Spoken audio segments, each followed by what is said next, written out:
Friday, December 30th. Welcome you to Straight Shooting Sports Talk, and I'm your host with the most, Dujane Bland. Appreciate you guys coming back and listening to us.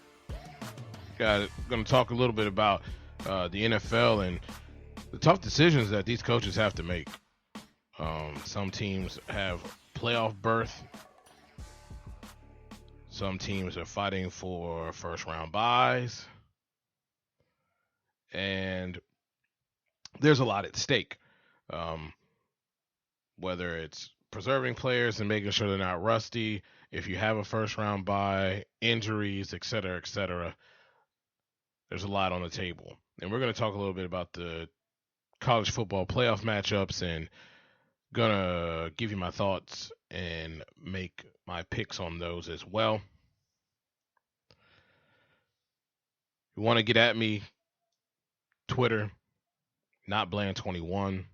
If you want to get at the show, hit us up on the email at straightshootingst@gmail.com. Well, it's going to be an eventful week 17 for some teams. Trying to juggle the juggling act of should I, shouldn't I play a player? Should I, shouldn't I sit a player? How long I should play said player? Because you can't bench everybody. It's not the preseason where you have loaded rosters and you have the ability to field almost two teams. It enables you to sit most of your starters. So we know that all the starters cannot sit.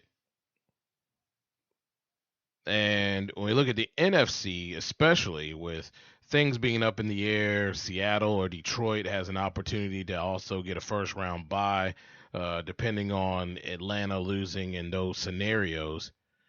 The Dallas Cowboys clinching first round, home field advantage, and do you rest a Dak Prescott? Do you rest an Ezekiel Elliott with all the carries he's had all season? Do you play them a half? There's a lot of questions that go into it. The New York Giants are in the same position as well. They're solidly in the playoffs. And whether they win or lose, it's not going to matter. They will be that fifth seed in the NFC playoffs.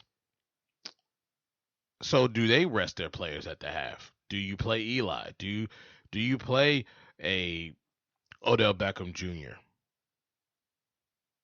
Given some of the things that we've seen, especially in Week 16 with Marcus Mariota, Carr, we saw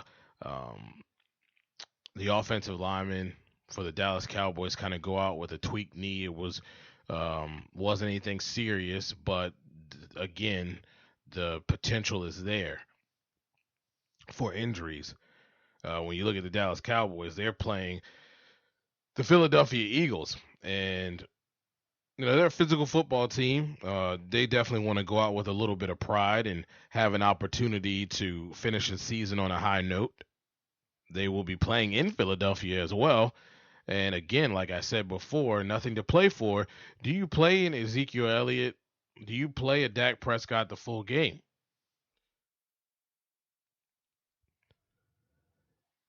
So it's a juggling act. And I think when you look at the Dallas Cowboys and that deal, I think you have to play them at least in half. I'm not a firm believer of going in and playing just a quarter or a series. Because you have to look at it this way. If they go out early and do not play, only a quarter, maybe a series or two, and they're going to be off from that point, then you have a week off,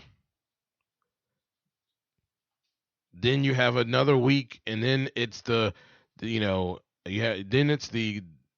game, the divisional game. That's virtually almost 3 weeks of not playing. Not good. You don't want to come into a game rusty or having to, basically knocked the sleep off, so to speak, because you've been chilling out, relaxing. And I think they went through that before. Romo and Jessica Simpson and the likes going over and vacationing it up, and they got knocked out. And not saying that that can't happen, but it does increase your chances. And then you have to look at those teams that are in the playoffs. You look at whether it's going to be Detroit or Green Bay that makes it, a Seattle, the New York Giants, who have beat them twice this year and are their two losses.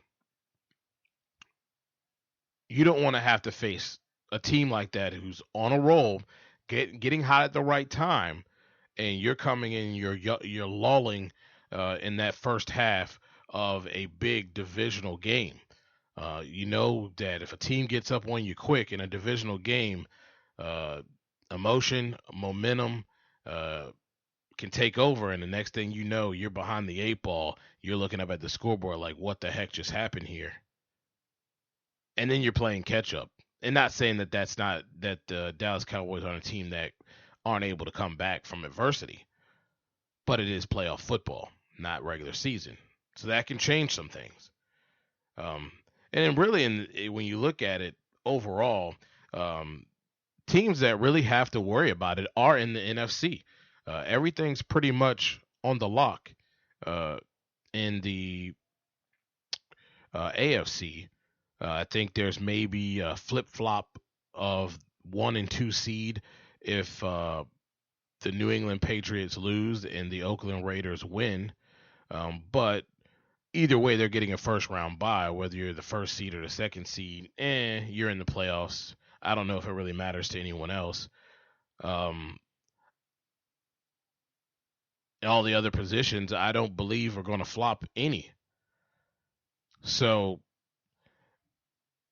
in the NFC, it is a big to do. And as stated, it's a fine line. So it'll be interesting to see the strategies that some of these teams pull. I know the Washington Redskins are going to be ready at FedEx Field, and they have something to play for. That's another issue. A team that has something to play for, they're going to do all that they can. They're going to do everything in their power and give it all they got, leave it all out on the field because their playoff lives are on the line. And the New York Giants, your playoff lives are not on the line. Do you want to risk your star players going down to a potential fluke injury when you're trying to accomplish that next goal, which is make it to the divisional round, make it to the NFC Championship game, and ultimately make it to the Super Bowl? Those are big questions. Those are very big questions for a coach to have to handle and manage. So it'll be interesting to see the strategies that these teams come up with and choose to do as the games get closer. And like I've said before, not really known what these teams want to do or are going to do, but it's definitely a huge, huge question mark for everyone involved. And even the fans of those teams would like to know because, hey, they want all of their weapons and all the bullets in the chamber when they hit the ground running when the playoffs start. Because, hey, the ultimate goal is to reach the big dance of the Super Bowl and have the opportunity to hoist the Lombardi. So that is of grave importance for everyone, whether you're a ticket buyer or player, coach, etc. Well, when we get down to it on Saturday, it's finally here after tons of talk and a lot of waiting around. The college football playoffs are here. And at 2 o'clock, the Alabama Crimson Tide will be taking on the Washington Huskies. I like this matchup a lot. And if you listen to the show several weeks back, I had talked about the Washington defense being able to match up with the Tide. And I think that they can. When you look at them statistically, defensively, they are 30th uh, in in college football. Did I say 30th? No, they're 20th. They're 20th in the pass, 20 in the rush as far as their defensive scheme goes. They've played pretty solid as a defense. Offensively, they are 30th in pass offense. They're 36th in rush offense, and Alabama is absolutely the man, number one when it comes to rushing defense. They only allow 63.4 yards per game. So it's going to be imperative that the Washington Huskies get off to a start of being able to pass the football, open up that defense, and allowing that run game to become established. They do have a solid running back that has put up over 1,300 yards, 10 touchdowns in Gaskin. And we know that Alabama has a dual threat of running the football with the quarterback Hurts. He's put in 22 touchdowns, 9 interceptions, but he's also run the ball for 162 carries for 841 yards, 12 touchdowns, and that's incredible. And it's definitely tough for any defense to stop when you're running that read option where your quarterback is also a run threat. And then they do have some guys that have carried the ball for them as well. Scarborough, 539, 7 touchdowns, 90 carries. Uh, Edmonds, 35 attempts, 173 yards. Not so many yards, but he has a touchdown. He's had a few carries. So they use several different guys to wear you down on defense.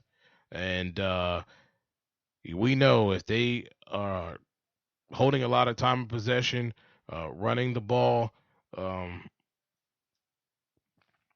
well, it can take a lot of time with the clock and wear your defense down. Overall, though, the Huskies have the 21st ranked offense, 11th ranked defense, and the Alabama Crimson Tide have the 26th ranked overall offense and the number one ranked defense. So I like the matchup there. Both defenses, it looks like it can be a defensive matchup. Both offenses are ranked in the 20s. Both defenses are close to top 10, top 11. So it's going to be a chess match between the defensive coordinators on stopping each other's offense.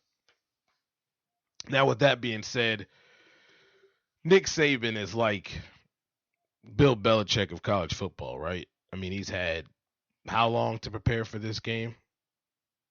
And I just, as much as it would be awesome to see the Huskies win and have an opportunity to move on to that big dance. I just think Alabama is just head above heels uh, better.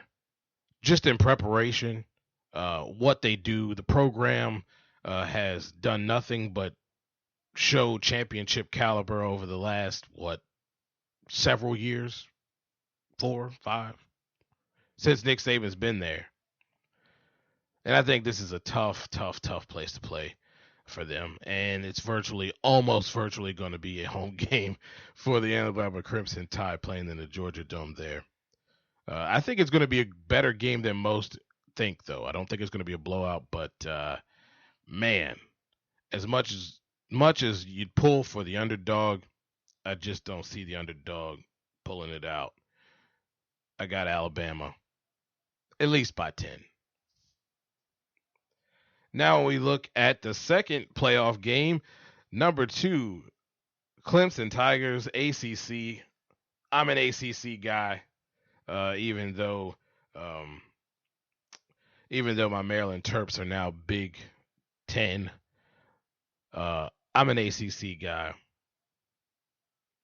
Love what the Clemson Tigers have been able to do the past 2 years. And here they are again, right back in the playoffs. And they bring 12th rank overall offense to the table, along with the 8th ranked overall defense.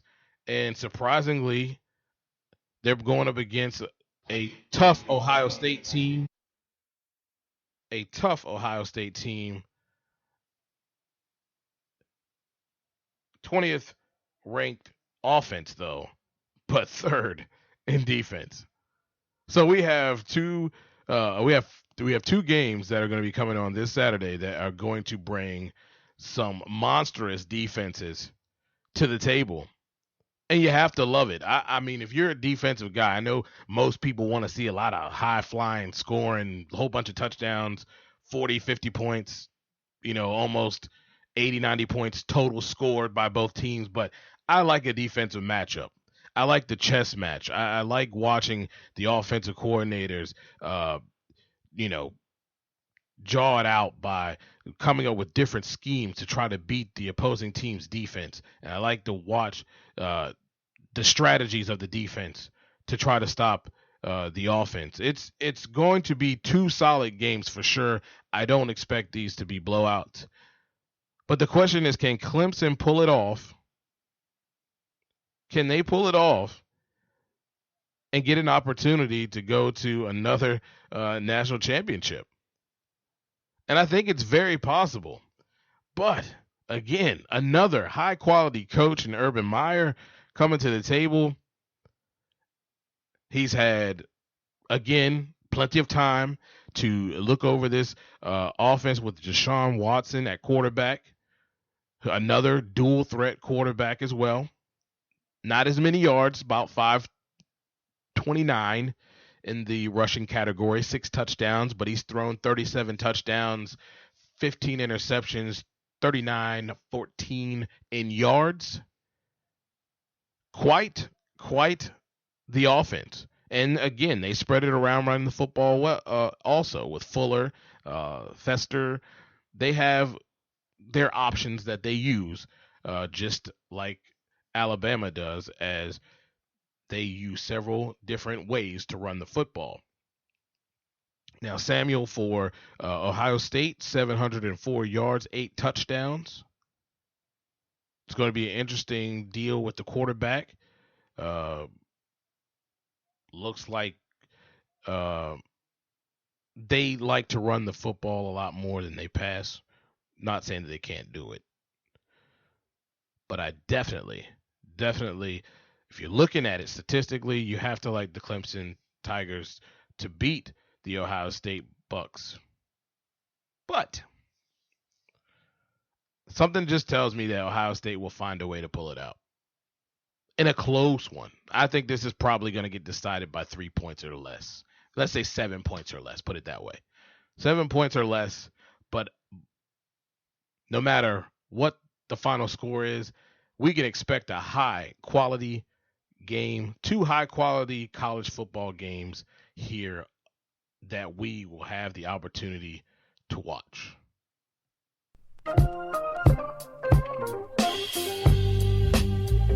And that brings our show to a close, ladies and gentlemen.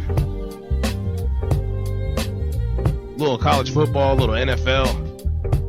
Got a lot of football action coming up this weekend as the NFL season comes to a close. So enjoy it. Hopefully your team is going to be making the playoffs or will play and get into the playoffs.